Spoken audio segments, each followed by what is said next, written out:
Que tengan un muy buen día todos ustedes. Espero que estén allí en sus hogares, desde la comunidad de su hogar, sintonizando esta transmisión que es nuestro culto de adoración a nuestro Dios. No olvidemos en ningún momento eso, hermanos, aunque estemos en nuestros hogares, en este momento estamos adorando a Dios y lo adoramos a través de la oración, lo adoramos a través de la exposición de su palabra, lo adoramos también con estos hermosos cantos que ha entonado nuestro grupo de alabanza. Gracias a Dios le damos porque nos guían, ¿verdad? Ellos nos van guiando con estas alabanzas hacia la adoración a Dios. Y hermanos, yo les invito a que abran sus Biblias en Hechos capítulo 6 y vamos a continuar con esta serie que ya hemos venido llevando por varios domingos, basados en el libro de Hechos, la serie Raíces. Y ahora vamos a hablar de un aspecto bastante peculiar que va a suceder durante los inicios de la iglesia cristiana. Y es que en este momento la iglesia tiene que como reorganizarse para llevar a cabo la misión que Dios le ha encomendado. Y vamos a leer Hechos capítulo 6, desde el versículo 1 hasta el versículo 7. Y dice la palabra de Dios de esta manera, ustedes lo van a ver ahí en sus pantallas. Me parece que pusieron ahí la nueva traducción viviente, pero si ustedes tienen en su casa la Reina Valera del 60, yo olvidé decir esto a los chicos de multimedia, que íbamos a ver hoy, la Reina Valera de 1960. Entonces, si ustedes tienen en su casa esta versión, síganme con su vista en sus hogares, o bueno, lo que va a aparecer en sus pantallas es la nueva traducción viviente. Es algo muy parecido, es una traducción de la Biblia, tiene el mismo sentido, pero en esta ocasión yo decidí utilizar la Reina Valera del 60. Y entonces la palabra de Dios dice esto: en aquellos días, como creciera el número de los discípulos, hubo murmuración de los griegos contra los hebreos, de que las viudas de aquellos eran desatendidos en la distribución diaria. Entonces los 12 convocaron a la multitud de los discípulos y dijeron: no es justo que nosotros dejemos la palabra de Dios para servir a las mesas. Buscan pues, hermanos, de entre vosotros a 7 varones de buen testimonio, llenos del Espíritu Santo y de sabiduría, a quienes encarguemos de este trabajo. Y nosotros persistiremos en la oración y en el ministerio de la palabra. Agradó la propuesta a la multitud y eligieron a Esteban, varón lleno de fe y del Espíritu Santo, a Felipe, a Prócoro, a Nicanor, a Timón, a Parmenas y a Nicolás, prosélito de Antioquía, a los cuales presentaron ante los apóstoles, quienes orando les impusieron las manos. Y crecía la palabra del Señor, y el número de los discípulos se multiplicaba grandemente en Jerusalén. También muchos de los sacerdotes obedecían a la fe. Dios, gracias, Padre, por la oportunidad que nos das de estar en nuestros hogares escuchando tu palabra. Gracias, Dios, porque tú sigues obrando en medio de nuestros días. Gracias porque tú nos hablas a través de tu palabra. Gracias, Dios, porque podemos tener acceso a esa comunión y compañerismo contigo a través del Espíritu Santo. Gracias, Dios, por este hermoso día que nos has dado. Háblanos ahora a través de tu palabra, que sea tu Santo Espíritu el que hable a nuestras vidas. Te lo suplicamos, Padre, en Cristo Jesús. Amén. Bien, mis amados hermanos, fíjense bien, desde el inicio de la iglesia cristiana siempre han existido problemas internos que amenazan con desviar a la iglesia de la misión que Cristo le encomendó. Desde el inicio de la iglesia cristiana esto siempre ha sucedido, siempre han ocurrido estos oposición interna o desorganización interna que amenaza con desviar a la iglesia de la misión que Cristo le ha encomendado. Y en muchas ocasiones esta oposición interna o estos problemas internos los utilizan los no creyentes con el fin de justificar su incredulidad. Mira, ya viste a los hermanos cómo están peleándose. Mira, ya viste a los hermanos cómo están haciendo esto y esto otro. Entonces muchas veces los no creyentes utilizan esta oposición o estos problemas internos que tenemos como iglesias para justificar su incredulidad y para decir, bueno, pues es que miren cómo están ustedes, ¿verdad? Y entonces utilizan eso para justificar su incredulidad y también para atacar a la iglesia de Cristo. Pero en realidad nosotros como creyentes que hemos sido entrenados en toda la palabra de Dios, nos damos cuenta que estos problemas internos estos problemas en las iglesias ocurren por lo menos por tres cuestiones. Yo lo he visto así, por lo menos por tres cuestiones. En mi experiencia, yo he visto que los problemas internos de la iglesia surgen por tres cuestiones, y estas tres cuestiones también las encuentro en la Biblia. Por un lado están los infiltrados, y ahorita voy a explicar a quién me refiero con los infiltrados. Por otro lado está también esa lucha que tenemos los creyentes con nuestra vieja naturaleza, y por otro lado también está la falta de organización. Y fíjense, por los infiltrados yo me estoy refiriendo a aquellas personas que aparentan ser creyentes y que en realidad no lo son. Fíjense bien, asisten a la iglesia, dan ofrenda, aportan económicamente, y de pronto también surgen sirven en alguna que otra actividad de la iglesia, pero su corazón en realidad está lejos de Dios. Estos son a los que yo llamo los infiltrados. Parecen ser cristianos, se comportan inclusive como un cristiano, ¿no? Asisten los domingos, dan sus ofrendas, cantan, de pronto sirven en alguna actividad de la iglesia, pero su corazón está lejos de Dios. Y se reúnen en la iglesia. Ustedes se pueden preguntar, ¿y por qué estas personas asisten a la iglesia? Bueno, se reúnen a la iglesia porque les gusta el compañerismo. Puede ser que les guste de pronto como que pertenecer a un club, lo ven así ellos, y ahí los hermanos pues se tratan bien, se hablan bonito, se abrazan, son cariñosos entre ellos. Entonces quizás puedan reunirse simplemente porque les gusta el compañerismo.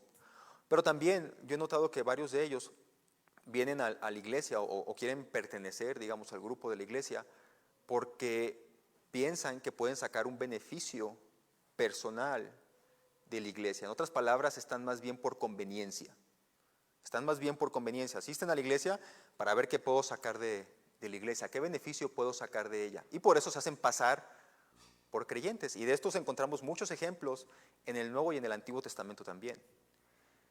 Gente que aparenta ser un cordero, pero realmente es un lobo por dentro. Asiste a la iglesia para ver qué beneficio puede tomar de ella. En el poco tiempo que yo tengo de ejercer la función pastoral, yo me he enterado por lo menos de 3 casos graves. Me he enterado de muchos casos más, pero yo por lo menos me ha tocado en mi corta experiencia pastoral enfrentarme a 3 casos muy graves de personas así. En 2 casos de estos, supuestos, porque yo tengo que decirlo así, supuestos, porque para mí lo que ellos hacen me hace ver que no son creyentes. Entonces yo diría, 2 supuestos hermanos cristianos han estafado a otros.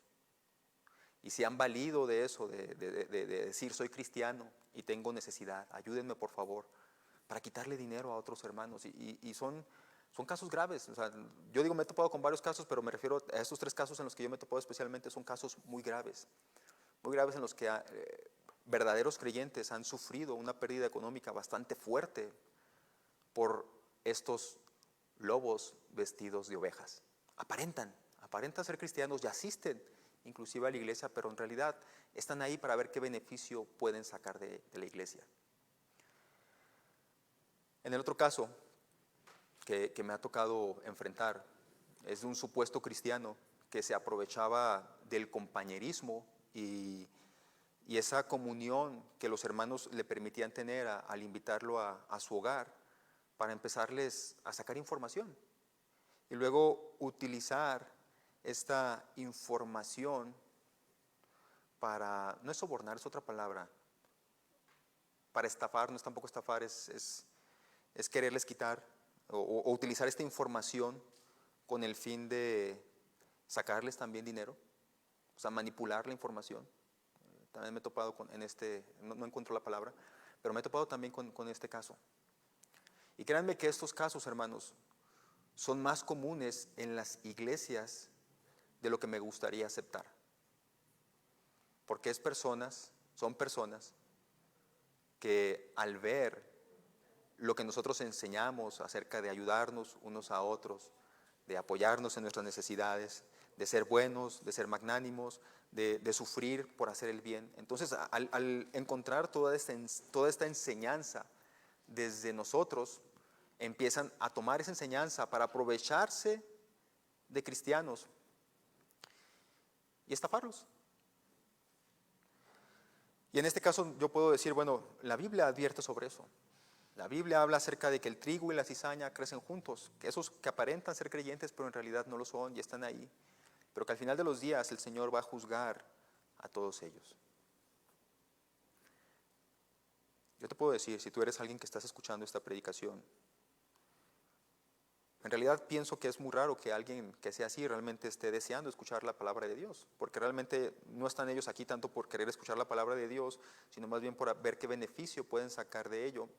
Pero puede ser el caso que alguno de los que me está escuchando aquí tiene este comportamiento y aparenta ser cristiano, pero más bien porque quiere sacar un beneficio de los hermanos y de la iglesia. Si es así, si tú eres esa persona, lo único que lo que yo te puedo decir es que va a haber un día del juicio final. Y si no te arrepientes de lo que estás haciendo, no puedo decirte, ni puedo asegurarte que tu alma estará en el cielo con Dios. Porque tus obras me hacen ver que no está en ti morando el Espíritu Santo. Dice la palabra de Dios, no teman a los que le puedan hacer daño al cuerpo. O sea, si pasa algo aquí y te meten a la cárcel, eso es lo de menos. Dice Jesucristo, más bien teman al que el que tiene la potestad de salvar o de llevar a juicio su alma, o sea, Dios. Ten temor de Dios. Es algo que vemos en Hechos también, en Hechos capítulo, un anterior, el capítulo 5, cuando habla de Ananías y Zafira. Estos que aparentaban ser cristianos, ya luego hablaremos un poquito más de eso. Pero pasa esto, ¿verdad? Pasa entonces en la iglesia estos problemas internos porque hay personas que aparentan ser de nosotros y la gente de fuera lo ve y los ven que asisten al templo y los ven que adoran con nosotros juntos y de pronto estas personas cometen ese tipo de ilícitos dentro de la iglesia, este tipo de estafas y la iglesia queda mal parada para afuera porque piensan que un cristiano hizo eso. Entonces, un gran problema son precisamente esos, los infiltrados. Otro problema que amenaza a la iglesia con desviarla de su misión es nuestra vieja naturaleza y también es nuestra falta de organización. Y yo considero que eso es lo que se va a tratar aquí en Hechos capítulo 6, es esa característica de nuestra vieja naturaleza, pero también una falta de organización, es lo que se va a tratar aquí. Y miren hermanos, desde que nosotros comenzamos Hechos capítulo 1, vamos viendo siempre una iglesia triunfante, una iglesia en la que Dios va cumpliendo sus promesas, una iglesia en la que Dios les dice, yo les voy a enviar al Espíritu Santo, y me serán mis testigos en Jerusalén, en Judea y en toda Samaria. Y vemos rápidamente en capítulo 2 que se cumple esa promesa de parte de Dios. Entonces vemos una iglesia triunfante, una iglesia que va avanzando. Vemos a los apóstoles rápidamente dando testimonio ante las autoridades judías, los encierran, pero no pasa nada porque llega el ángel del Señor y los libera, los saca de la cárcel. Azotan a los apóstoles, pero tampoco pasa nada porque ellos siguen gozosos enseñando la palabra de Dios. O sea, no detiene nada el avance del evangelio. Y es verdad que aparece este relato de Ananías y Zafira, pero vemos que Dios se manifiesta aún ahí de una manera poderosa, eliminando de raíz el problema y quitándole la vida a Ananías y a Zafira. Y miren, aunque hay un debate interesante entre los comentaristas o entre los teólogos por intentar distinguir si Ananías y Zafira eran verdaderos creyentes o no, yo los consideraría a ellos como unos infiltrados porque simplemente aparentaban ser creyentes. Pero bueno, es un debate que en otro momento consideraremos. Pero aquí llegamos al capítulo 6 y la iglesia ya se enfrentó a todos estos oposiciones externas. Pero luego llegamos al capítulo 6 y la iglesia se tiene que enfrentar a otro problema. Pero como leímos, la iglesia lo soluciona y continúa cumpliendo la misión. Y en el ejemplo de cómo ellos, los primeros creyentes, resolvieron este conflicto interno, nosotros podemos aprender cómo una iglesia con una comunidad de personas tan diversas se organizan, porque la iglesia es un organismo vivo que de pronto se tiene que adaptar para seguir cumpliendo la misión a pesar de los problemas que puedan surgir internos. Entonces la iglesia se organiza para alcanzar el propósito que Dios le ha dado. Y cuando vemos el ejemplo de cómo lo hicieron ellos, podemos nosotros aprender algunos principios también para nosotros. Y déjenme, antes de meterme un poco más al texto, déjenme les advierto, hermanos, que cuando nosotros leemos este capítulo 6, versículo del 1 al 7, podemos encontrar en ellos varios principios que podemos aplicar. Pero no es un modelo estático. O sea, no tenemos que seguir siempre este modelo de cómo resolvieron este problema ellos para decir, así siempre se tienen que solucionar los problemas. No forzosamente tenemos que seguir estos pasos, pero sí hay principios que podemos aplicar nosotros continuamente. Eso sí hay principios que podemos aplicar continuamente. Y bien, vamos a empezar y vamos a dividir este pasaje de una manera bien sencilla. Vamos a empezar con el problema, luego con la solución y finalmente con los resultados. El problema, la solución, el resultado. El problema, vamos a leer versículo 1 rápidamente. Versículo 1, capítulo 6. En aquellos días, como creciera el número de discípulos, hubo murmuración de los griegos contra los hebreos, de que las viudas de aquellos eran desatendidos en la distribución diaria. Vean de dónde surge el problema. Me encantaría tener problemas de este tipo, porque dice ahí la palabra de Dios que en aquellos días, como creciera el número de discípulos, es decir, el problema surge porque la iglesia está creciendo, y la iglesia está creciendo en números, y la iglesia también está creciendo en testimonio, y la iglesia también está creciendo en santidad. Está creciendo en todas las áreas, pero aquí parece que más bien se está refiriendo Lucas al crecimiento en numérico. Entonces el problema surge porque la iglesia está creciendo, se están convirtiendo más al cristianismo. Hasta este punto del relato, varios comentaristas sugieren que seguramente estamos hablando de una iglesia de alrededor o más allá de 20,000 personas. Vean bien, una iglesia de más de 20,000 personas. Comenzamos en Hechos capítulo 1 con un grupito de 120 y llegamos a Hechos capítulo 6 como unos 2 o 3 años después y es una iglesia de como 20,000 personas. Y entonces este crecimiento exponencial de 120 a más de 20,000, este crecimiento exponencial comenzó a causar fricciones internas. Fricciones internas. Y es natural que surgiera este tipo de casos. Es natural. Y en parte surgen porque no todos están al mismo nivel de madurez espiritual. Hay unos que son recién convertidos. Hay unos que ya tienen mucho tiempo. Es más, inclusive hay unos como los 12 y otros más muy parecidos a los 12 también, que estuvieron desde el ministerio de Jesús. Entonces hay gente que ya está muy avanzada en el cristianismo, pero también hay nuevos creyentes. Entonces no todos están en un mismo nivel espiritual, pero también nos damos cuenta que hay una falta de organización. Entonces el problema surge porque hay un crecimiento exponencial. En medio de ese crecimiento exponencial se junta con otras características más de esta iglesia, en el sentido de que pues no todos tienen la misma madurez espiritual, y luego aparte la organización también ya parece que no es la adecuada, y nos damos cuenta que entonces ahí está el problema. Ahí está el problema en este asunto. Cuando nosotros leemos el resumen que va a hacer Lucas en Hechos 2:42 y en Hechos 4:32, nos damos cuenta, y recuerdan ustedes cuando estábamos viendo estos temas, ahí nos damos cuenta nosotros que la iglesia, Lucas la describe como una iglesia de un mismo sentir y de un mismo pensar. Es más, una iglesia en la que no había ningún necesitado. ¿Se acuerdan de esos resúmenes, no? No había ningún necesitado porque todos los que tenían bienes los vendían y traían el dinero a los apóstoles, y entonces el dinero se repartía entre todos y no había ningún necesitado. Eso lo vimos en Hechos 2:42 y en Hechos 4:32. Pero llegamos a Hechos capítulo 6 y parece que ese mismo sentir y ese no había ningún necesitado pronto se acabó en cuanto el número de creyentes comenzó a crecer. Entonces vemos que aquí hay diferencias, no son todos de un mismo sentir, y también vemos que hay necesitados. Están estas viudas que están siendo desatendidas. ¿Qué pasó con lo que estaba sucediendo ahí en Hechos 2:42 y en Hechos 4:32? Bueno, lo que pasó fue que la iglesia comenzó a crecer, no había una buena organización, más aparte algunos de ellos todavía eran inmaduros espiritualmente. Entonces todo esto se juntó y surge este problema. Surge este problema en el que las viudas están siendo desatendidas. Y miren, déjenme les explico un poco cómo está el asunto de las viudas. Porque los judíos ellos tenían un sistema muy bien estructurado para ayudar a las viudas.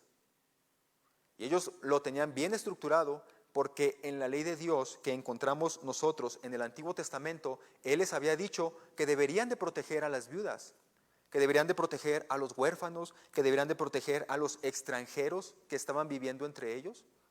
Y eso es lo que Dios les había dicho a ellos en la ley, en la Torá, en el Pentateuco.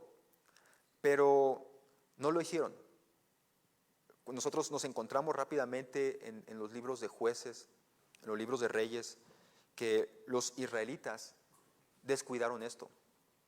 No cuidaban de las viudas, no cuidaban de los extranjeros, más aparte empezaron a adorar a otros ídolos, más aparte empezaron a estafarse entre ellos mismos, y entonces Dios los expulsó de la tierra que les había dado y los mandó al exilio. Los mandó al exilio a otras naciones. Vinieron naciones más poderosas que ellos, los asirios y los babilonios, y los sacaron de sus tierras y los dispersaron por todas las naciones. Entonces, cuando el imperio medo-persa se vuelve el imperio dominante, permite que los judíos regresen a su tierra y que reconstruyan el templo. Y son las historias que encontramos en Esdras, en Nehemías, en Esther, en Ageo, en Zacarías. Ellos regresan y comienzan a reconstruir su templo.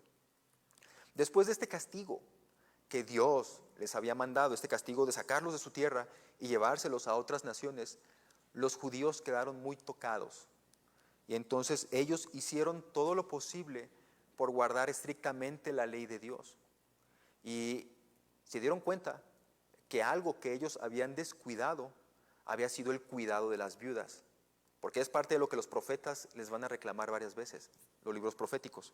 Entonces se dieron cuenta de que habían descuidado el cuidado de las viudas, y temiendo que Dios volviera a castigarlos de la misma manera, establecieron todo un sistema bien riguroso y bien organizado para que eso nunca más volviera a ocurrir, para que las viudas siempre estuvieran recibiendo algo para que pudieran seguir viviendo.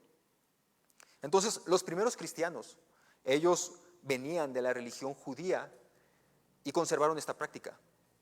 Y entonces la iglesia cristiana también empieza a apoyar a las viudas. Así como lo hacían en el judaísmo, ahora lo empiezan a hacer en el cristianismo, porque vemos que es algo bueno ayudar y amar al prójimo. Entonces, es algo bueno de esta religión judía que se podía conservar en el cristianismo, y los cristianos también empiezan a practicar lo mismo, a cuidar de las viudas, a darles alimento, porque ellas no tenían familiares que pudieran proveerles de este sustento.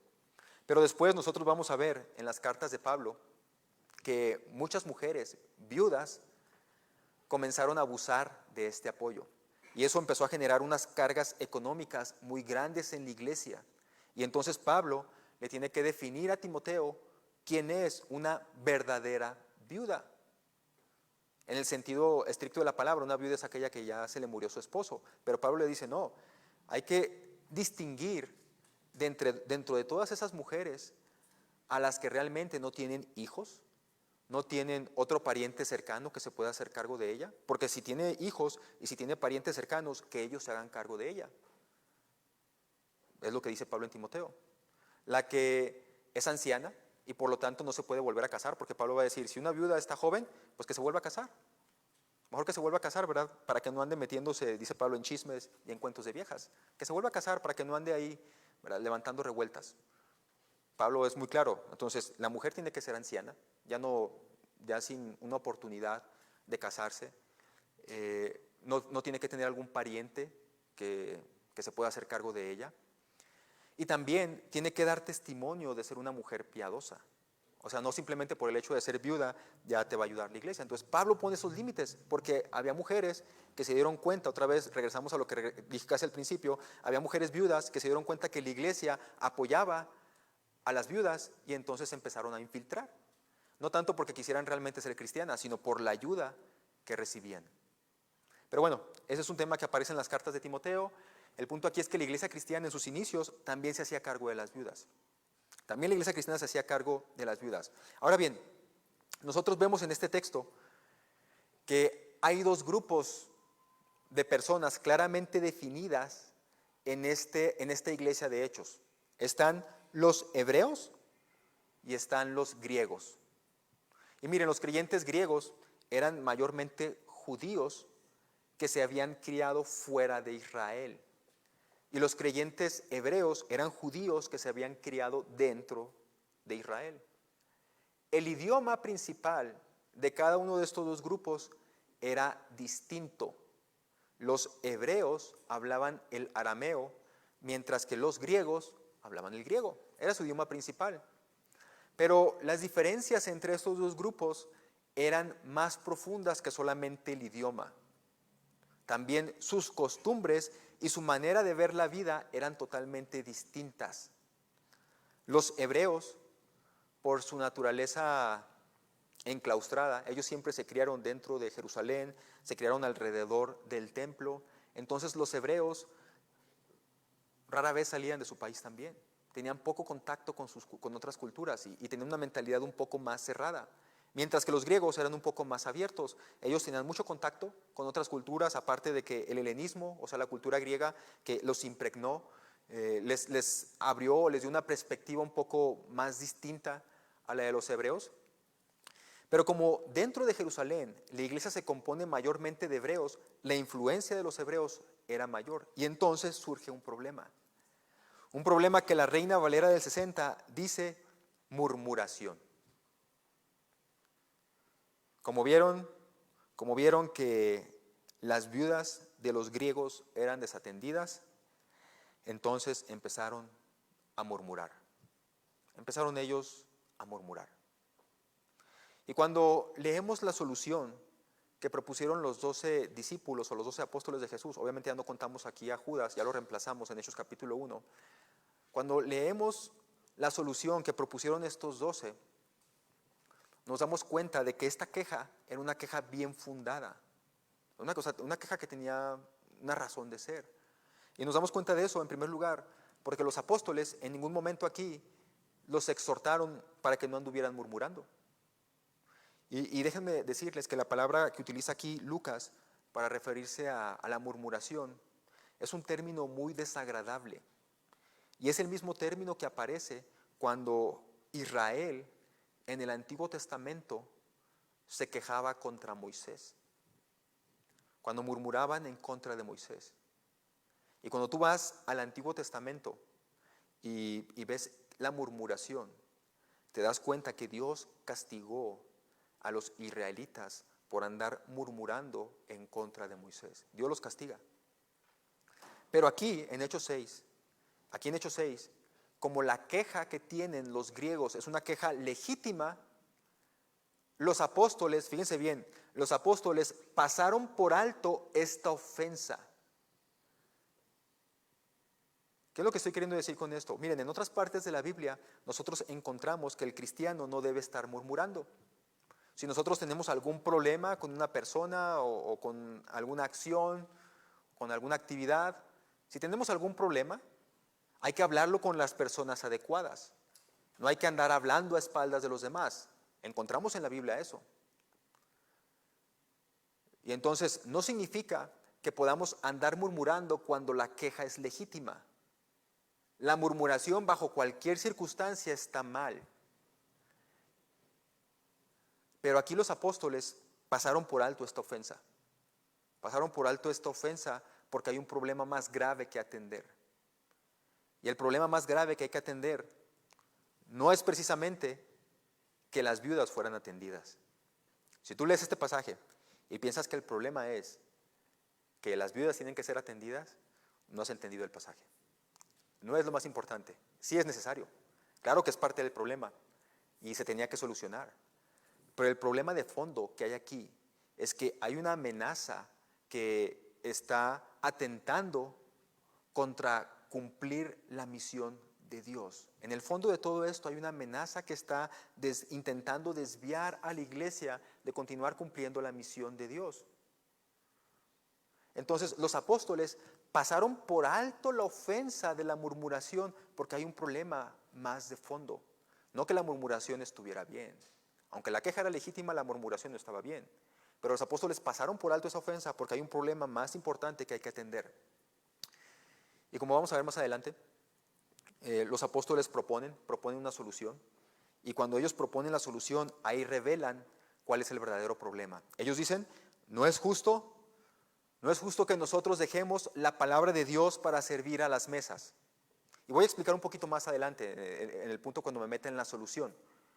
Porque hay algunas cuestiones que dicen aquí los apóstoles que se pueden entender mal. Pero los apóstoles dicen eso, no es justo que nosotros dejemos la palabra de Dios para servir a las mesas. Entonces, este problema es un problema de falta de organización interna.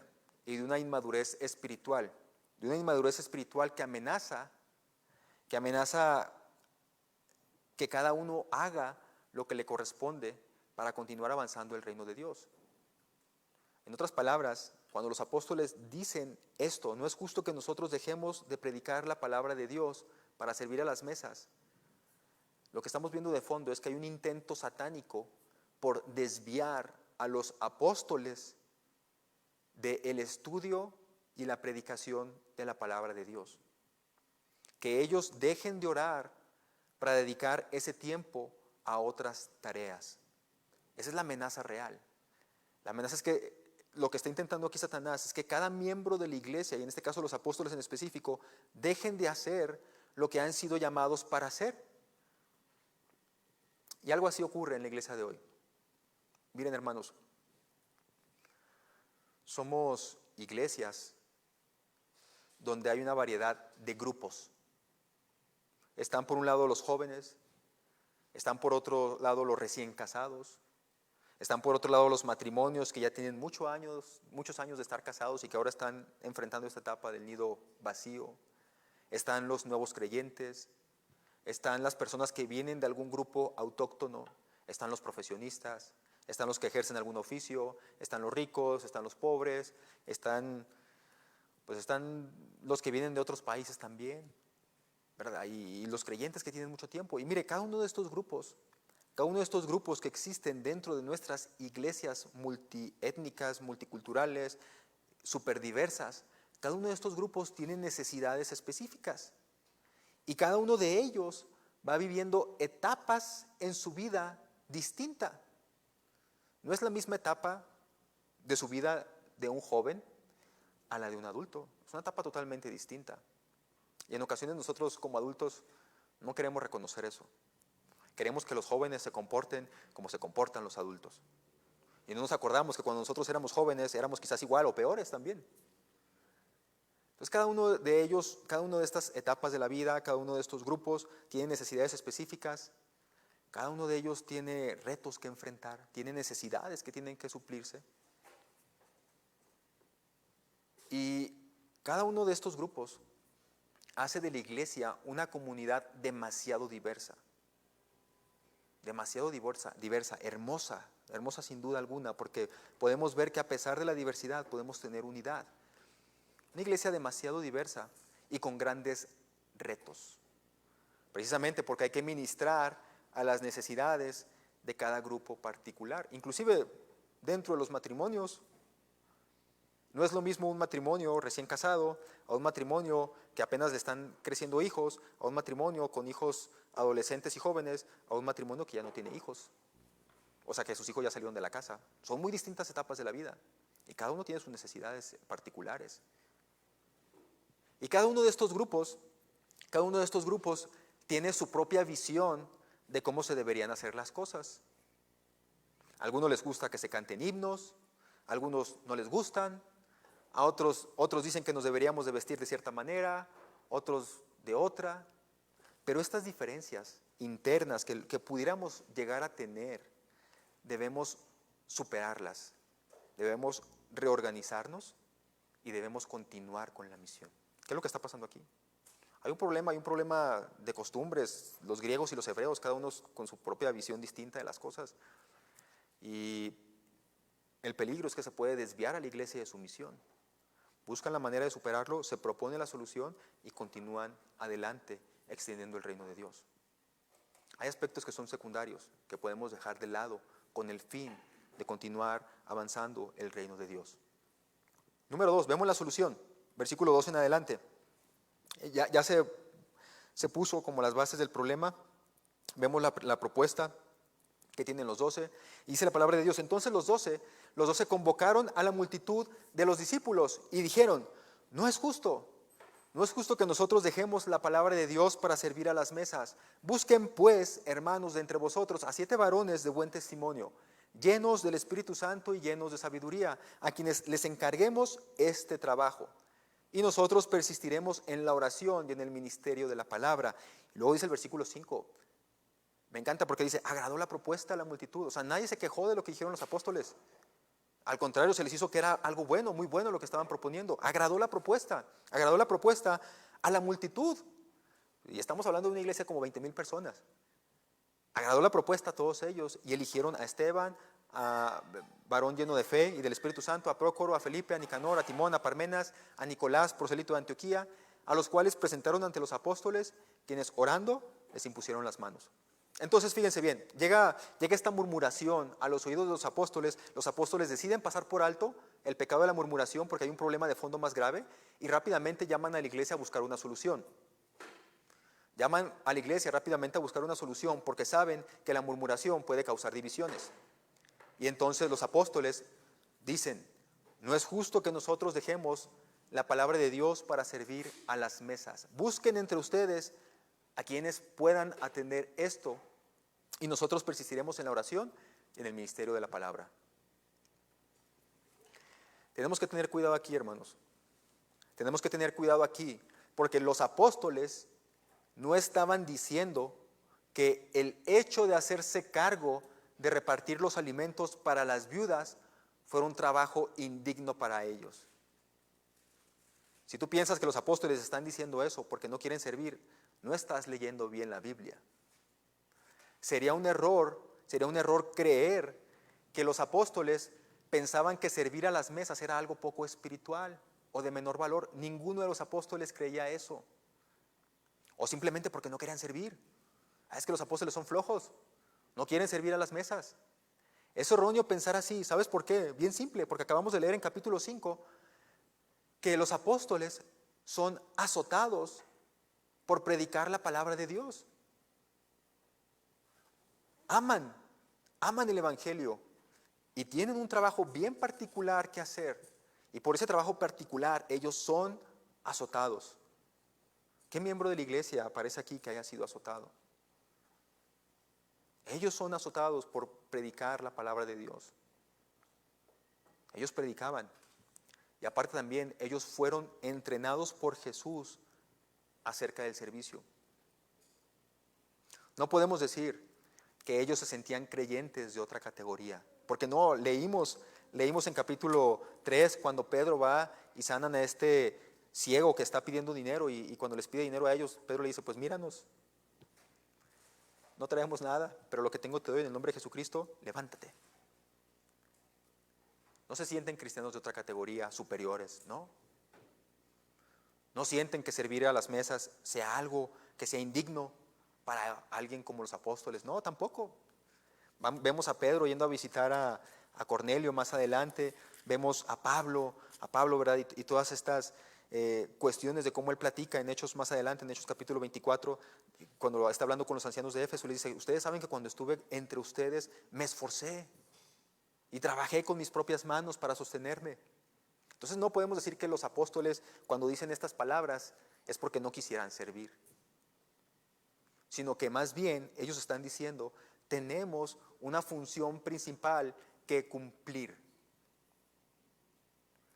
El ministerio de la palabra y el ministerio de servir a las mesas son trabajos espirituales cuando son hechos por personas espirituales.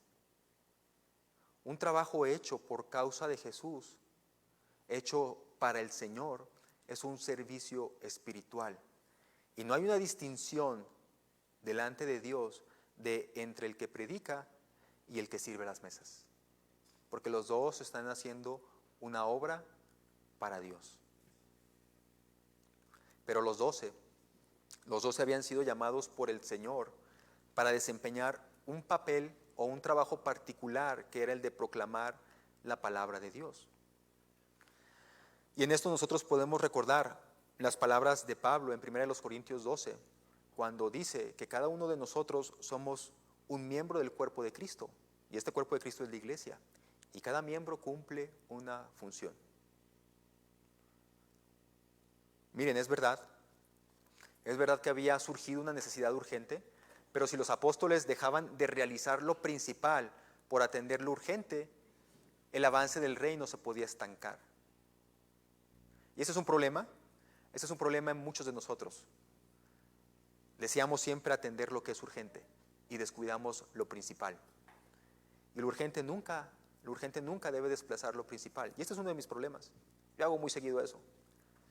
Yo muy seguido me lleno de cosas urgentes por atender, que empiezo a descuidar lo principal y tengo que otra vez reorganizarme para no hacerlo, para no dejar de descuidar lo que es principal. Miren, por ejemplo, ahora que nació nuestro bebé, Jacob, él nos cambió el horario de una manera tremenda. Nos cambió el horario de una manera tremenda porque para Jacob todo es urgente. Y sus necesidades tienen que ser satisfechas en el momento porque si no se pone a llorar. Y obviamente yo entiendo que es un bebé y que nosotros poco a poco lo tenemos que ir disciplinando, lo tenemos que ir formando para que él sepa también esperar. Pero cuando es un bebé, pues ¿qué le podemos enseñar? ¿No? O sea, tenemos que ir enseñando poco a poco, pero no podemos hacer que entienda de buenas a primera. Es una formación que se va dando poco a poco. Pero mientras tanto, en lo que él llega a ese punto en el que ya se da cuenta de que no todo su urgencia es urgencia siempre, mientras tanto todo es urgente. Si él tiene hambre, hay que darle de comer, porque si no se pone a llorar. Si se hace en su pañal, es urgente cambiarlo por su propio bien y también por nuestro bien. Si se enferma, hay que llevarlo al pediatra. Es diferente, ¿no? O sea, un bebé cuando se enferma es más peligroso que cuando se enferma un adulto, es obvio. Entonces todo es urgente. Pero fuera de la casa y también dentro de nuestra casa, la vida continúa.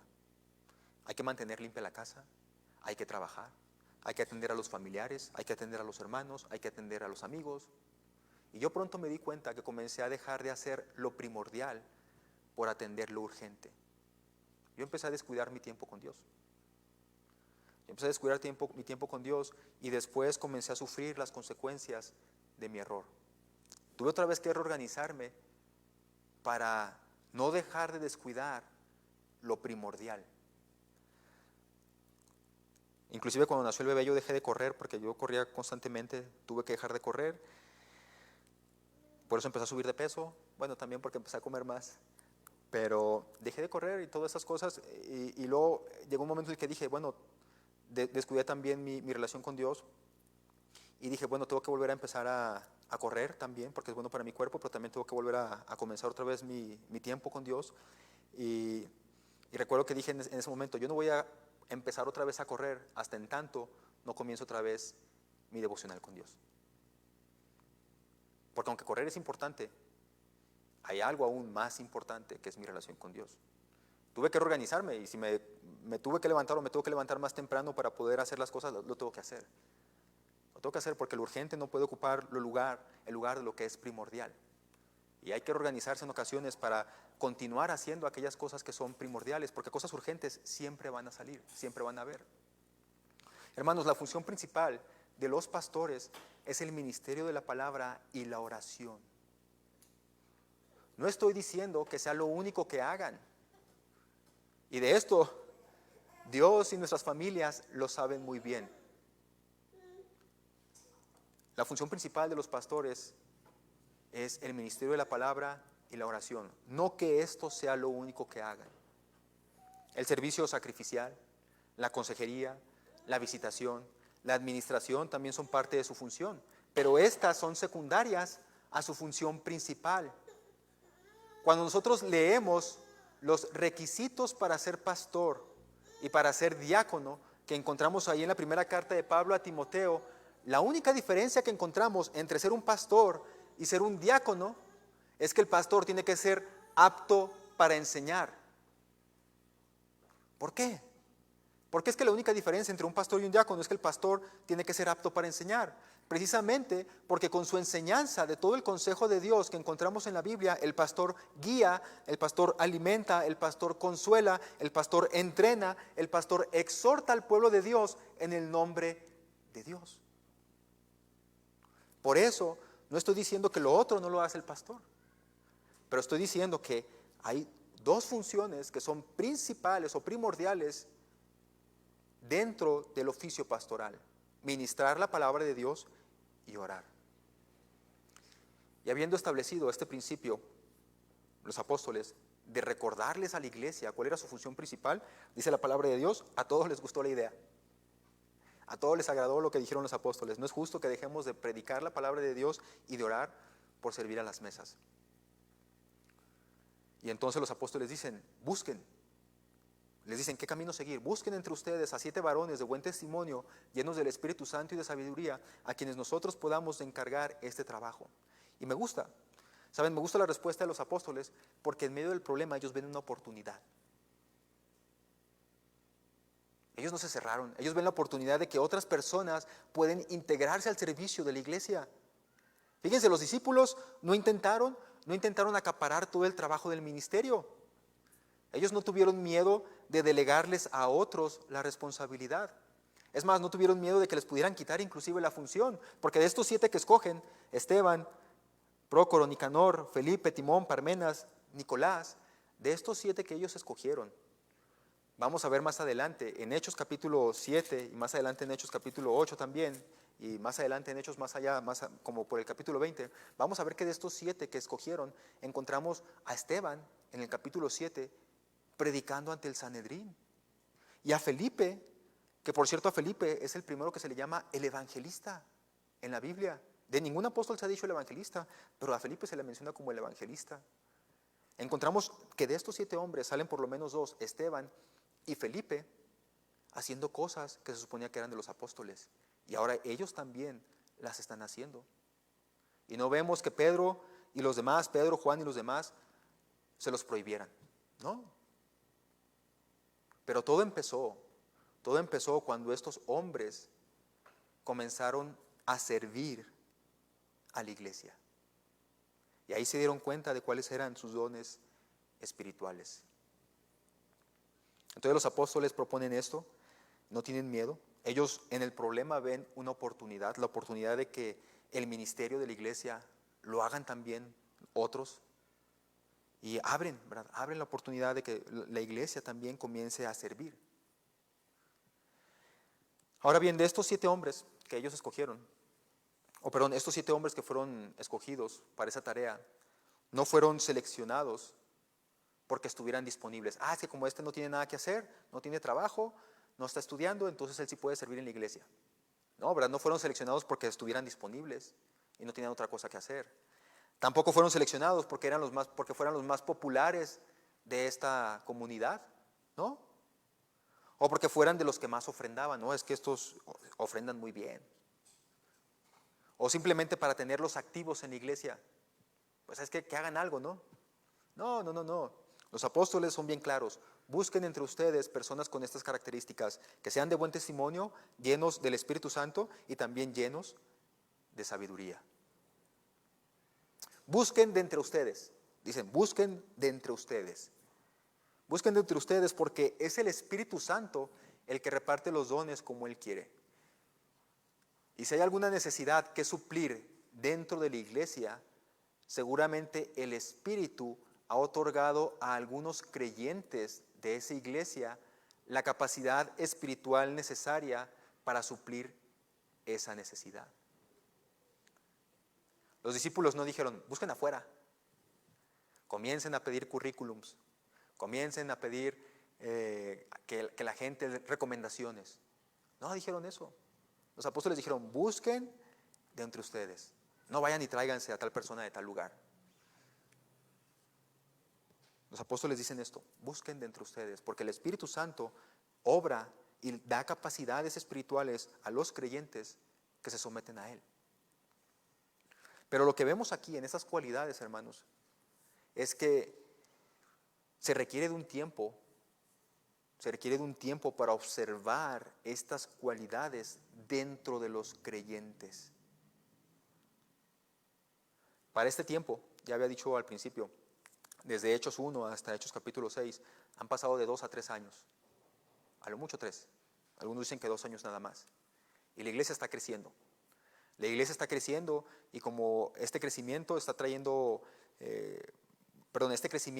con el crecimiento se dan también otras necesidades que atender, y entonces los apóstoles dicen, busquen hermanos de buen testimonio, que sus vidas reflejen que son verdaderos creyentes. Ya tienen por lo menos, si son de los nuevitos, 2 o 1 año, o sea, ya se les vio un testimonio. Si son de los más viejitos, para ese tiempo han de tener como unos 5 años de ser creyentes.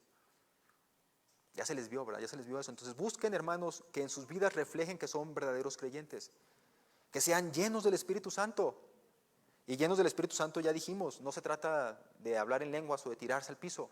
Llenos del Espíritu Santo se trata de que compartir con otros el Evangelio, es decir, creyentes que se les nota que son de buen testimonio, pero también que están hablando de Dios con su familia, en su trabajo, con sus vecinos. Que tú puedes ver, ¿verdad? Esta persona realmente está llena del Espíritu Santo. ¿Y lo por qué? Pues porque habla, porque no puede, estamos en una conversación y siempre mete a Dios en la conversación. ¿Qué dice Dios? Ese es ser lleno del Espíritu Santo. Busquen, ¿verdad? Busquen personas así. Y luego dice llenos de sabiduría. Y llenos de sabiduría no significa llenos de conocimiento, porque la sabiduría no es lo mismo que el conocimiento. La sabiduría es saber aplicar el conocimiento. Es decir, no de cuánta Biblia saben, sino cuánta Biblia aplican. Llenos de sabiduría, que aplican lo que aprendieron, aunque hayan aprendido bien poquito, pero lo aplican. Son sabios. Muchas veces el testimonio de la iglesia y por lo tanto el testimonio de Cristo sufre porque escogemos creyentes que no reúnen estas cualidades por suplir lo urgente. Hace tiempo que ya la iglesia había pasado de ser unos 120 a unos 3,000, luego 5,000 y ahora son como 20,000. Seguramente, hermanos, seguramente desde mucho tiempo antes ellos necesitaban más servidores. Seguramente desde antes, porque ya estamos hablando de una iglesia de 20,000, pero cuando eran 5,000 seguramente también necesitaban muchos servidores y cuando eran 10,000 también. Pero debía pasar un tiempo en el que ellos podían observar la vida de los creyentes para determinar cuáles de ellos cumplían o llenaban estos requisitos y poder servir a Dios. Porque es importante el testimonio. Así que cuando leemos nosotros de estas 3 cualidades, observamos que debe haber un tiempo apropiado en el que podemos conocer realmente a los creyentes antes de darles un ministerio. Y esto es por el bien de la obra y también por el bien de la iglesia. Y la propuesta le agradó a la comunidad, a la multitud, y propusieron a 7. Y estos 7 fueron ratificados por los apóstoles. Es decir, los apóstoles pusieron las manos sobre ellos en una señal de aceptación, una señal de que ellos estaban afirmando lo que la iglesia había decidido. Y entonces vemos el resultado, versículo 7. Y crecía la palabra del Señor, y el número de los discípulos se multiplicaba grandemente en Jerusalén, y también muchos de los sacerdotes obedecían a la fe. Entonces vemos esto, hermanos. Vemos que se presenta un problema que amenaza con desviar a la iglesia de su misión, y nos damos cuenta que esto es debido a una falta de organización, y también nos damos cuenta que hay creyentes que no están ejerciendo sus dones. Entonces la iglesia se reorganiza, superan el problema y continúan llevando a cabo la tarea que Dios le ha encomendado. No dejaron que lo urgente dictara su agenda. Esperaron el momento adecuado, después de que ya estaba el problema, revisan quién de los que están ahí pueden llenar los requisitos para servir a las mesas, encuentran estos 7, los proponen, los apóstoles los ratifican y los pueden a servir. No dejaron que lo urgente dictara la agenda. Por la urgencia de la misión, no dijeron, bueno, pues los que estén disponibles, los que estén dispuestos. No, había que reunir algunas cualidades. Hermanos, la oposición que viene de fuera de la iglesia la podemos esperar. La podemos esperar porque el mundo no piensa como nosotros y estamos bien preparados para ello. Sabemos que el mundo nos va a aborrecer. Sabemos que los gobiernos van a promover leyes que estén en contra de lo que nosotros enseñamos. Eso lo sabemos muy bien. Pero uno de los mayores desafíos que presenta la iglesia de hoy viene desde adentro. Y tú eres parte de la iglesia. Y como eres parte de la iglesia, tú también eres parte de la solución. Murmurar o señalar el problema, lo único que hace es decir dónde está el mal. Pero tenemos que ser como los apóstoles. Tenemos que ver en ese problema una oportunidad que se nos está presentando para ver obrar a Dios en nuestra iglesia y para comenzar a usar nuestros dones espirituales. Pero para que eso suceda, tú tienes que formar parte activa del cuerpo de Cristo. ¿Te has puesto a pensar en algún momento? ¿Te has puesto a pensar por qué Dios o por qué será que Dios te está permitiendo ver esa necesidad? Esa necesidad que tú dices, es que si la iglesia hiciera esto, es que si la iglesia aquello otro, es que si... ¿Te has puesto a pensar? ¿Por qué será que Dios te permite ver esa necesidad? Puede ser quizás porque Él quiere que seas parte de la solución. Probablemente tú tienes los dones espirituales para suplir esa necesidad y ni siquiera lo sabes porque no los has ejercido. Lo que sí es seguro, mis amados hermanos, lo que sí es seguro es que como iglesia, campamento de Dios, no dejaremos de continuar adelante con la misión de Dios. Quieras ser tú parte de ella o no lo quieras hacer. Vamos a continuar llevando a cabo la obra de Dios. Ve estos desafíos que se nos presentan ahora como una oportunidad para servir. ¿Cómo puedo yo servir a mi iglesia en medio de esta pandemia? ¿Qué soluciones encuentro yo? ¿Cómo puedo lograr que como hermanos nos conectemos más? ¿Qué puedo hacer yo para ser parte de la solución? Eres parte de la iglesia, eres parte del cuerpo de Cristo. Cada uno de nosotros tiene una función que cumplir. Y Dios te ha dado dones espirituales para que los uses para el bien de su cuerpo. Padre, gracias, Señor, por tu palabra. Gracias, Dios, porque encontramos en ella que los problemas en esta vida, los problemas en la iglesia, siempre los vamos a tener, Señor. Pero encontramos también que tu iglesia es un organismo vivo, que se reconfigura, que se recompone, que se reorganiza con el fin de cumplir la misión. No permita, Señor, que nos quedemos estancados en medio de chismes, en medio de murmuraciones. No lo permitas, Padre. Úsanos en la medida de tu poder, que veamos los problemas como una oportunidad, como un desafío a ver tu mano poderosa obrando a través de ellos, deseando transformar parte de nuestra vida que necesita ser moldeada. Ayúdanos, Señor, en eso. Gracias, Dios, porque nos permites seguir haciendo estas transmisiones. Gracias, Dios, por eso. Te bendecimos y te alabamos porque eres bueno. En Cristo Jesús. Amén.